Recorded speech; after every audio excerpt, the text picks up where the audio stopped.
আচ্ছা বল্টু বলো তো, একটি ট্রেন ঘন্টায় 70 কিলোমিটার গেলে আমার বয়স কত? স্যার আপনার বয়স 40 বছর। ও ইয়েস, একদম ঠিক আছে। কিভাবে বের করলে এটা? স্যার আমাদের এলাকায় একটা আধা পাগল আছে, তার বয়স 20 বছর, আর আপনি তো পুরাই পাগল। আচ্ছা বল্টু বলো তো, আমরা যেখানে দাঁড়িয়ে আছি এখান থেকে সূর্য বেশি দূরে নাকি আমেরিকা বেশি দূরে? স্যার আমেরিকা বেশি দূরে। কিভাবে? কারণ স্যার ক্লাসরুমের জানালা দিয়ে উকি দিলে আপনি সূর্য দেখতে পারবেন, কিন্তু আমেরিকা দেখতে পারবেন না। আচ্ছা বলো তো, নির্জন কোনো এলাকায় তোমার মোটরসাইকেলের তেল শেষ হয়ে গেলে কি করবে? এটা তো খুবই সহজ স্যার, মোবাইল ফোন থেকে গ্রামীণ সিমটা বের করে চাকায় লাগিয়ে বলবো চলো বহুদূর।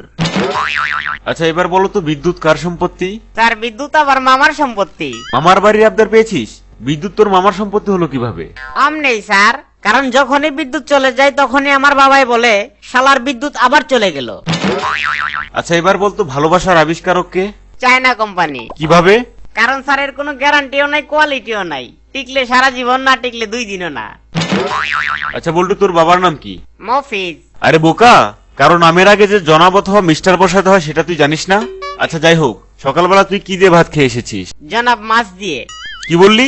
খাবারের নামের আগে জনাব বলতে হয়, এটা তোকে কোন গাধা বলেছে? জনাব আপনি স্যার। চুপ কর বেয়াদব, সত্যি কথা সবার সামনে বলতে হয় না। স্যার আমাকে এবার ফেল করিয়ে দেবেন প্লিজ। কেন ফেল করতে চাস কেন? স্যার বাবা বলছে ফেল করলে লেখাপড়া বন্ধ করে দেবে, তাই সুযোগটা হাতছাড়া করতে চাই না।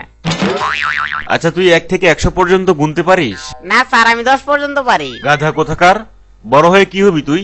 স্যার বক্সিং এর রেফারি হব। আচ্ছা বলতো বল্টু, মুরগিরা কেন জিরাফের মতো লম্বা হলো না? কারণ স্যার মুরগি যদি জিরাফের মতো লম্বা হইতো তাহলে মুরগির ডিম মাটিতে পড়ে ফটাস করে ভেঙে যাইতো। আচ্ছা এবার বলতো, শিক্ষকদের স্থান কোথায়? কেন স্যার? আমার পেছনে। বেয়াদব কোথাকার, শিক্ষকদের সম্মান করতে শেখনি? তোমার দ্বারা কিচ্ছু হবে না। কেন স্যার?